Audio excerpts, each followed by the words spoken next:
Welcome back, guys, to the CFB Rundown. I'm one of your hosts, JT Hill, and over there is Quinn Bewley. And today we're going to be breaking down a bunch of games that are going to be happening this weekend, a couple upsets that we could see maybe happen, and then we'll go with our AP Top 25s, our CFB Rundown Top 25s, you could say, and what we think it should be, because it's definitely interesting right now, and it has been interesting for the whole year. And quoting Josh Pate, the ultimate future commissioner, AP poll voters don't watch college football. And it's very evident that they don't. So, let's just get right into it. First game of the week, we're going to start Miami at Florida State. And let's go Florida State's offense. They're a run-first team. They use RPOs and options a lot. And they don't usually run up the middle. They kind of go to the outside a lot, which is definitely a strategy, you could say. And the QB design runs happen a lot with Tommy Castellanos. And they have a bunch of different running backs that play, but Gavin Sawchuk is the lead back. He already has 240 yards and 6 touchdowns. It's a very tricky, very trickster-like offense. Little Philly special type stuff, trick plays, jet sweeps. It does kind of remind me of the Lions, because Dan Campbell is a crazy man and he likes throwing the ball to their lineman named Penei Sewell. And their offensive line is not the greatest, but maybe that's why they run it outside a lot. Who knows?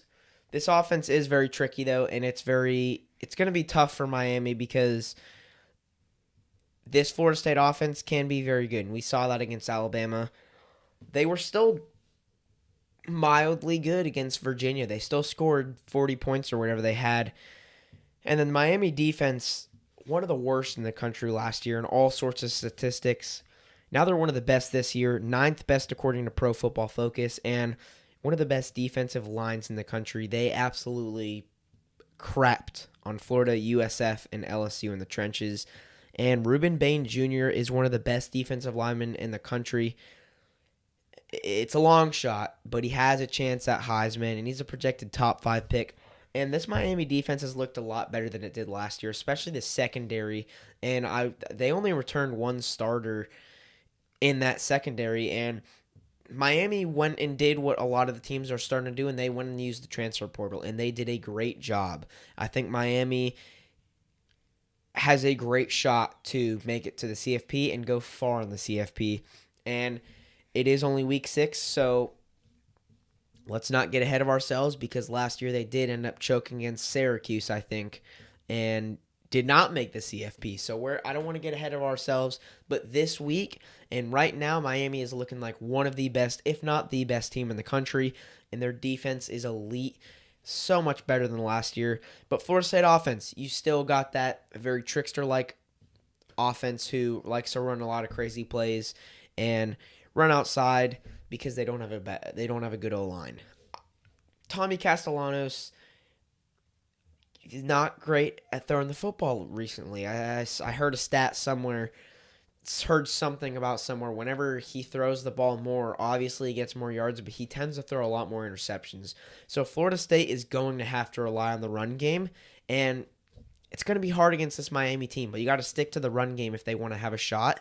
And Tommy Castellanos is just going to have to shrug off those haters and do good because he can't play like he played against Virginia if they want to beat Miami and if they want to stay in the top 25. Quinn, what do you got? So I think for Miami, this is probably the best offense you'll have to play for the remainder of the season. And for Florida State, this is probably the best defense you'll play for the rest of the season. This is just one of those electric offense versus shutdown defense. And this is the matchup that I'm really looking forward to see. JT mentioned this. Florida State, they're a run-first team. They don't run up the middle, and I'm just going to say they're not going to run up the middle against this front seven of Miami's, but they can run outside. They do this a lot with their running back, Gavin Sawchuk. They have some jet sweeps to Jalen Lucas, and, of course, Tommy Castellanos on the QB option, QB design runs. They're going to try and pull to the sideline, and that's what they did all game against Alabama, and that's what they want to do against Miami. If you look at their defense is outstanding. This, in my opinion, they're a top 5 defense in college football. They were one of the worst last year, so this might be the story of all of college football, just how big of a turnaround, because they went from bottom to top, literally.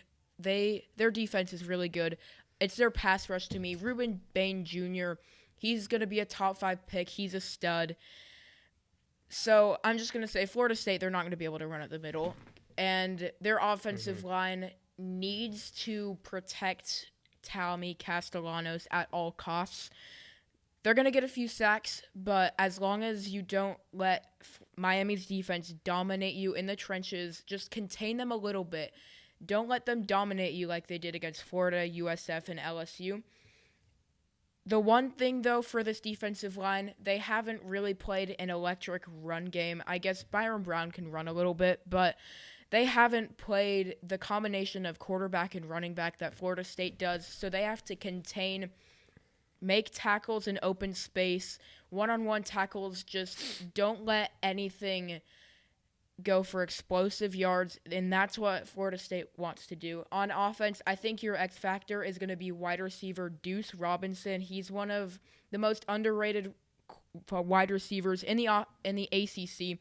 7 receptions, 346 yards, 3 touchdowns. He averages 20.4 yards per catch. He's your deep threat. He had an amazing game against Virginia last week. I think that this offense, they're electric.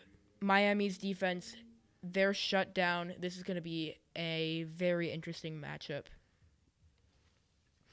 And let's go with our picks. Personally, this Miami team seems unstoppable, but it's at Florida State. And that is the big factor because Florida State, their crowd is crazy, and we saw that against Alabama.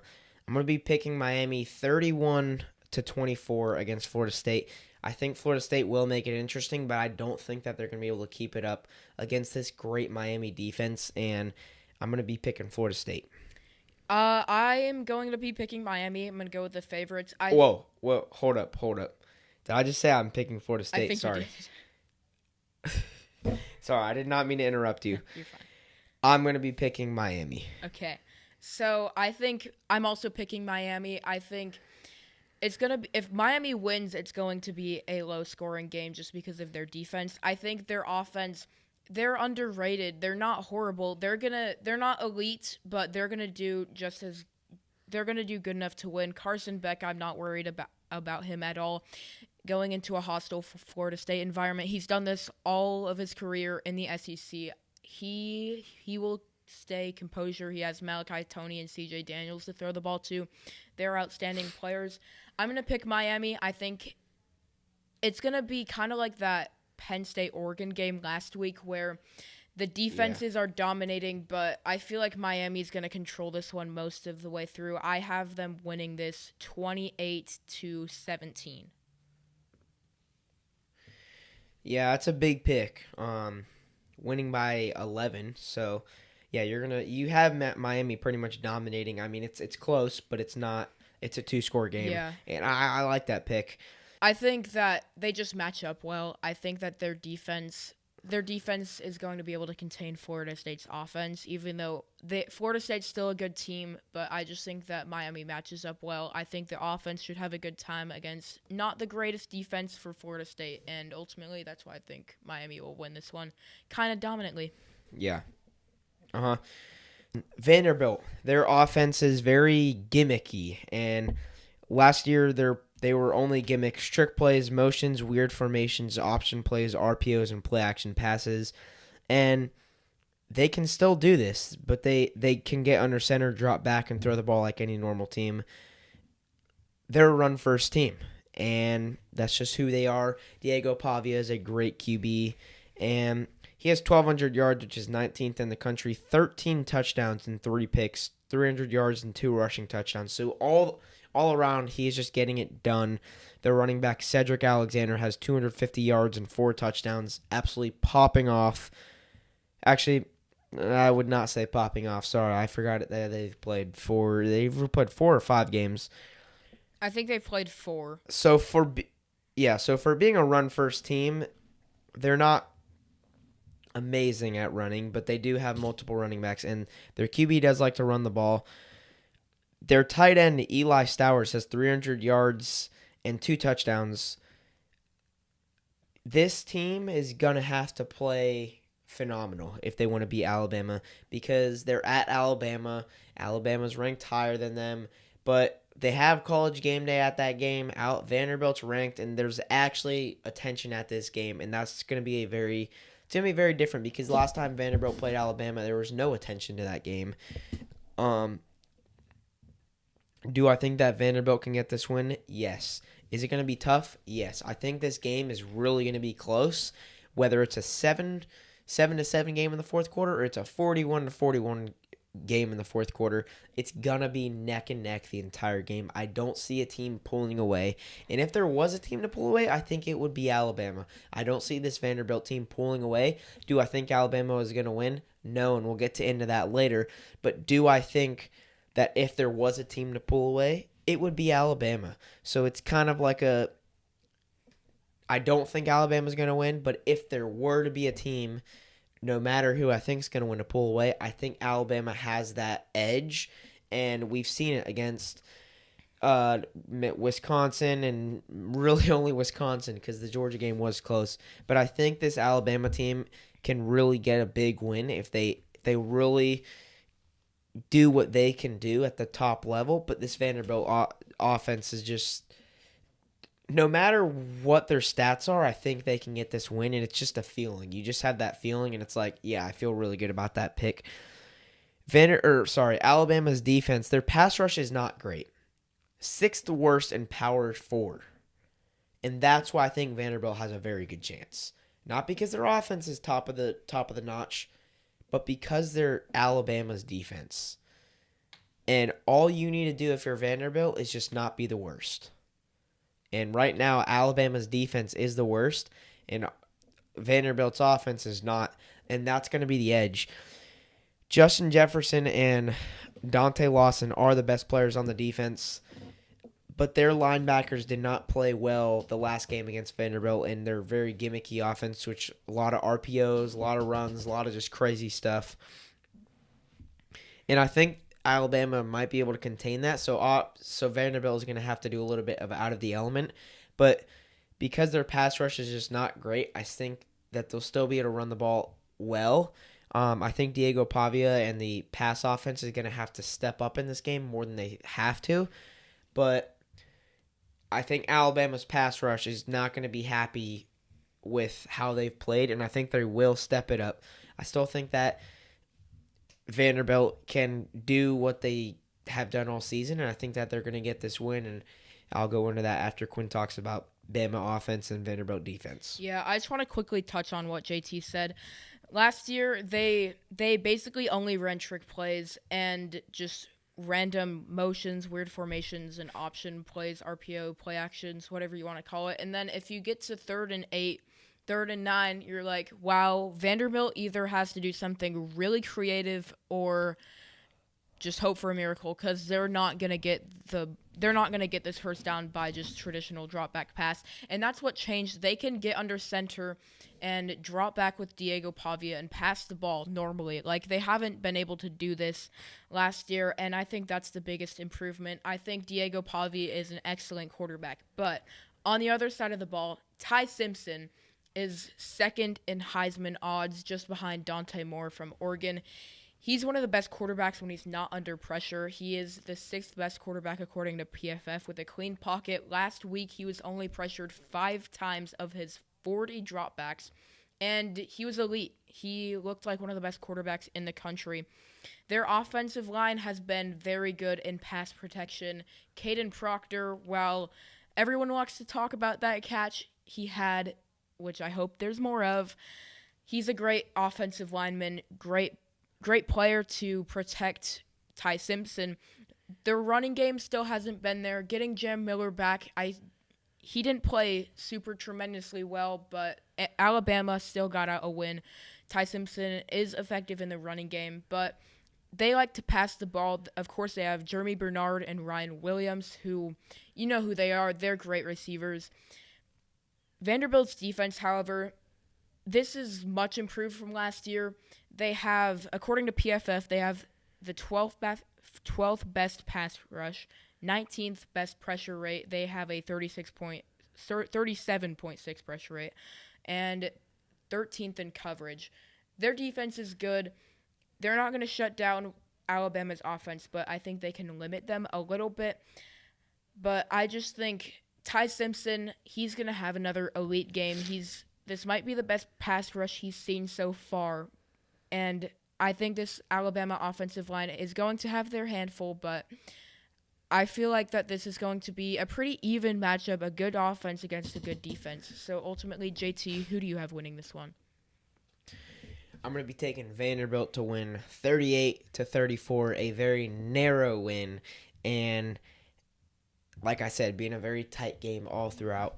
But if there were to be a team to pull away, it would be Alabama. But I think that's not going to happen, so I have Vanderbilt. Yeah, I feel like my gut just wants to go Vanderbilt. I feel like Alabama, I know they're a good team.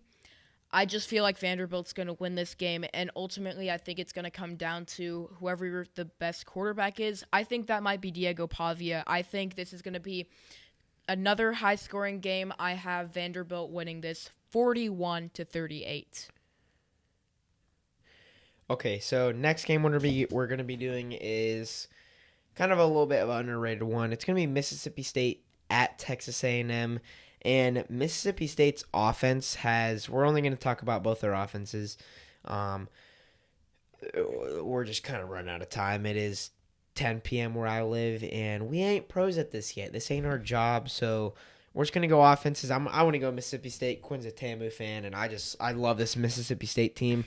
QB Blake Shapen has 1,000 yards, 8 touchdowns, and 3 picks in all their games that they have played. And I really like Blake Shapen as a QB. He has had a pretty crazy career with all the places that he's been and with Baylor and all that stuff, and now finally ending up at Mississippi State. I like this Mississippi State team. They beat ASU. I don't like talking about that as an ASU fan, but I really like this offense and I really like this team. They definitely struggled against Tennessee, but they still managed to go to overtime. And stats, I love stats. I love looking at stats and I love seeing stats, but stats don't portray the fight in this team. And I could read you all these stats, but I'm going to just tell you the fight in this Mississippi State team is what I think could help them win against this Texas A&M team. They find a way to get the win. Whether it's 30 seconds left throwing a 60-yard touchdown to one of their best receivers. I don't remember who it was. Was it Jordan Mosley? I don't know. Brennan Thompson. Yeah, it was Brennan Thompson. Whether they have to do any of that, I still really like this team. Their running back, Fluff Bothwell, 405 yards, 6 touchdowns on the season, having a great year. And Devon Booth has 207 yards and 4 touchdowns. So both running backs getting it done on the ground. Obviously, Fluff Bothwell has asserted himself as the higher tier running back, but whenever you can have 600 yards and 10 touchdowns between two running backs in 4 or 5 games, I don't know how much they've played. I think they might have had a bye, so it should be 4. I don't know. And whenever you have almost 1,000, about 800 yards with all 3 of your receivers and 6 touchdowns combined, that's good. You have a variety, and that's why this team, they don't got obviously Brennan Thompson is like a pretty good player, but it's like they have players to step up and make a play whenever they need to, and that's what I really like about this team. And yeah, don't be shocked if Mississippi State wins this game. Yeah, so I'm going to go with the Texas A&M offense. And coming into this season, I'm pretty sure me and everyone else thought they have Marcel Reed, dual threat quarterback. They have Le'Veon Moss, Amari Daniels, Reuben Owens. They're going to run the football. They're going to pound the rock through. That's their identity. And They go into Notre Dame and they throw the ball for the majority of the game. They scored 41 points on the road and get a win due to their pass game and their run game. Le'Veon Moss, I mean, they've been good up until that point, but they haven't really had a great game. They played Auburn the next week, which is one of the best run defenses in the country. That was not the game that I thought that Le'Veon Moss would break out and the run game would be on full showcase, but it was. Le'Veon Moss had a great game. I think he had 150, something around that, 150 yards against this excellent Auburn run defense. So they have a lot of variety because you saw against Auburn, they just ran the ball. They squeaked out a win in a game that should not have been that close. And you saw it against Notre Dame. They put up 41 points. They have two exceptional wide receivers, Casey Concepcion and Mario Craver. I think Mario Craver, he's 7th in receiving yards. Casey Concepcion, he's 47th, but it doesn't really feel like that because everywhere he's just making plays. I do think that Marcel Reed has to step up, though. He hasn't been great. He's been above average, but he hasn't really been great. I feel like this game against Mississippi State's defense, who's not the greatest, this is where he needs to step up. He's struggling with accuracy, but hopefully he should be able to get it done. I just think Mississippi State, watching the Arizona State game, they ran the ball, I want to say 21 out of 26 attempts in the third and fourth quarter, and that was the reason why Arizona State came in that game. I feel like this is going to be another run-first game from Texas A&M with Le'Veon Moss, Marcel Reed, Amari Daniels, Ruben Owens. And ultimately, I think this offense is going to have a pretty good time. I'm just going to touch on the other side of the ball just a little bit. Mississippi State likes to run the ball a lot. I think if you're Texas A&M, your edges, Cassius Howell and Scooby Williams, they're going to have to play contain. They can run it up in the middle, but the main big runs is coming from the outside, so just contain Booth and Bothwell, and I think Texas A&M does have a good chance. But Mississippi State, I really like this team. I have them in my top 25, as you'll see later. They're a very good team. I, as a Texas A&M fan, am kind of scared because Mississippi State, they're a lot better than what everybody thinks. Okay, so picks for this game. I'm going to be taking Mississippi State. I mean, they have every reason to win it, or they just have all the reasons that they can win this game, and I think it's at Texas A&M, but I don't really care. No matter the circumstances, I believe in this team. I think they're going to be winning this game 20-17 in a very low scoring game. I feel like that's what happens whenever I don't know. I got to be in a low scoring game. I don't think Mississippi State can win whenever it gets above 30 points because they just don't have something about it. They choke in big games, and I don't see them going very deep in this game if it comes down to that. So I think it's going to be a low-scoring game, and they're going to hold Texas A&M. It's going to be 20-17 Mississippi State. Yeah, Mississippi State's a good team.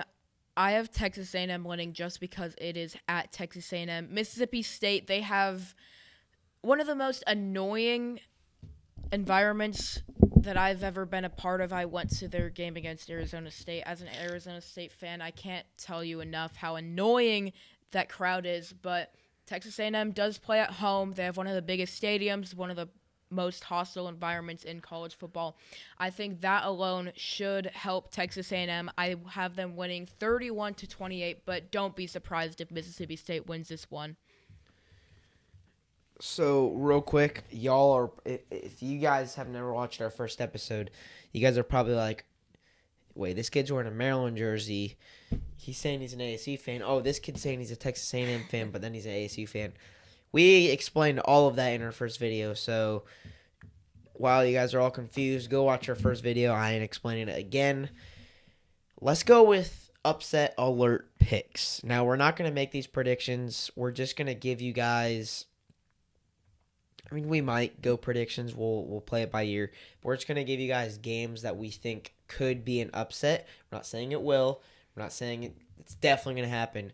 We're just saying that this has a shot, at least a shot. It's not like it's not gonna happen. Wisconsin plays Michigan, and I don't think Wisconsin has a chance. Their season is gone after losing to Maryland and losing to Alabama.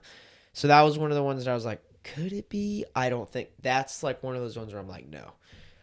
We're gonna go with the first one. This is one of those ones where it's close to being no. It's Kentucky at Georgia, and the reason I had this one on here is it's at Georgia. Or sorry, not it is at Georgia. That sucks for Kentucky, but Georgia's coming off a loss against Alabama, and their fans are gonna overlook this Kentucky game, move on to the next week, and think that they've already won this. I think this Kentucky team, while they might not be at the top of the tier in the SEC, I think they have a shot. And it's the SEC. Anything can happen. They beat Ole Miss last year around this time. I think around this time, and it could happen. Next game, Illinois at Purdue. So this is interesting. We all know Illinois, they got blown out by Indiana. They did have a nice win against USC, who I think is a pretty good team. Purdue is not your Purdue of last year. They've looked significantly better. Does that mean that they're going to contend for a Big Ten title game? I don't even know if they'll make a bowl game. No.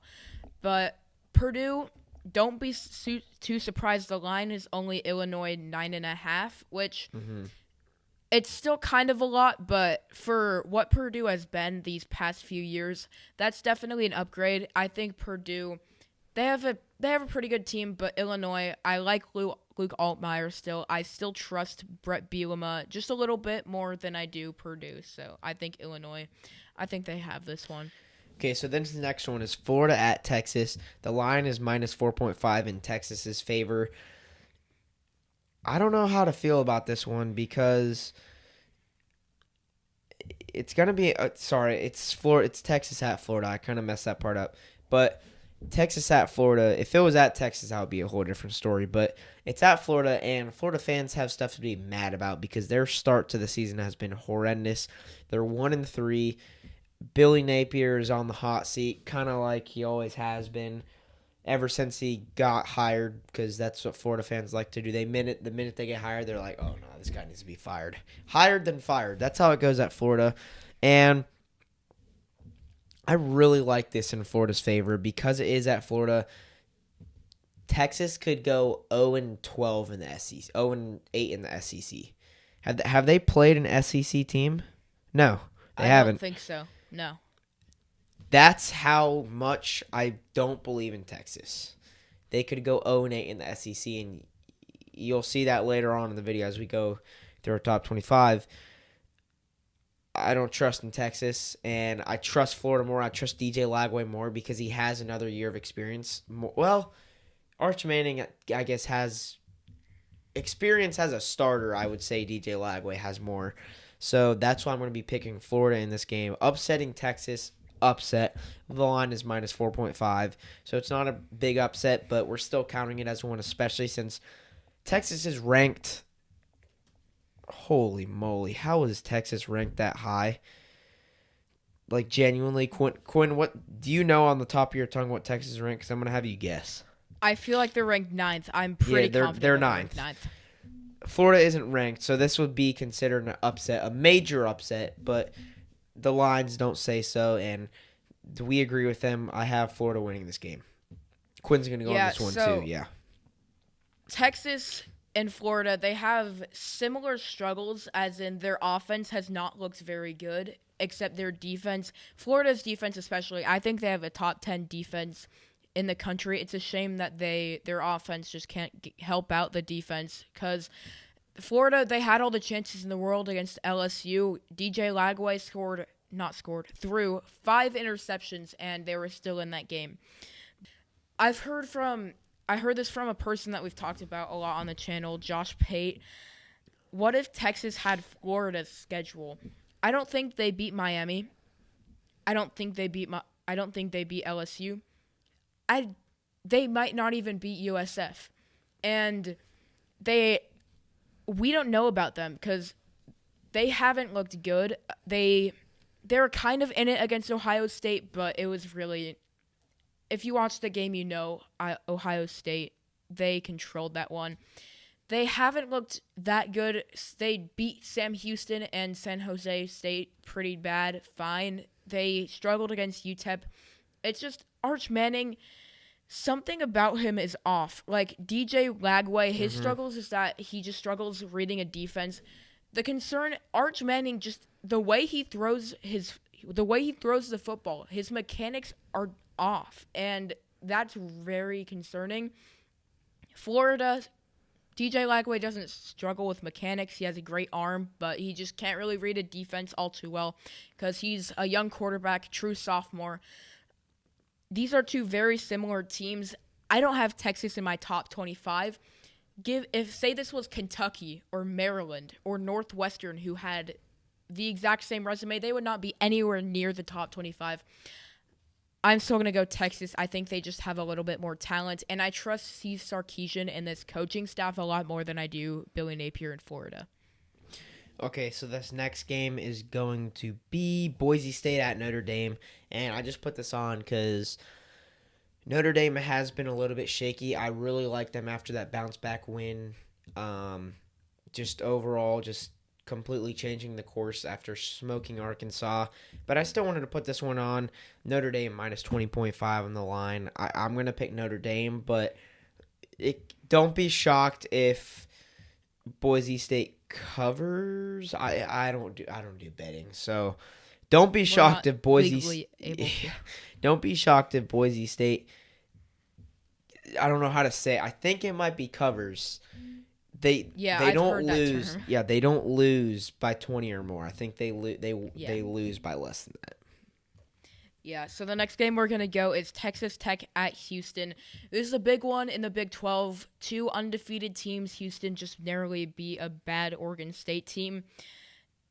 Houston, they're very underrated. They're undefeated. They've looked pretty good through 4 games. My main concern with them is I just don't know how they're going to score against Texas Tech's defense. I know they have Connor Wegman. I know they have Tanner Koziel, but I just don't think they can score against David Bailey and Jacob Rodriguez and this Texas Tech defense, which not just the best in the Big 12, but they might be one of the best in the country. This defense is that good. I think that Houston's still a pretty good team. I think Texas Tech is going to win this pretty dominantly. Give me Texas Tech. Okay, next game is going to be Vanderbilt at Alabama. We're still having this one on here. Alabama's favored to minus 10.5. You already know our picks. I think we both picked Vanderbilt. We're both going to pick the next one, Iowa State at Cincinnati. This is probably one of the biggest upset picks of the week. I would say out of all of these, I'm taking Cincinnati. And Cincinnati's favored in this game, but it's by 1.5. I would still call Cincinnati as an underdog. It's just people are picking Cincinnati a lot more. And I like that pick. People are seeing Cincinnati as the underdog and seeing them as the chance to actually win as an underdog, and I really like this. It's at Cincinnati. Cincinnati has been red hot lately, and I really like this team. As an ASU fan, I'm excited that ASU does not play Cincinnati for the second year in a row, because we all know how that went down last year. And yeah, I'm excited that ASU doesn't play Cincinnati because I think Iowa State could lose this one. This game is interesting. Brendan Sorsby has been very good as of recently. He's playing his best football. Cincinnati, I like the Cincinnati team. I'm very high on Iowa State. You'll probably see in my rankings in the next segment. I think Iowa State is a good team. I really like Rocco Becht. I think he's an outstanding quarterback. Their defense is much improved from last year. I think Iowa State, it's going to be closer than some people, some casual fans that don't really know a lot about Cincinnati think.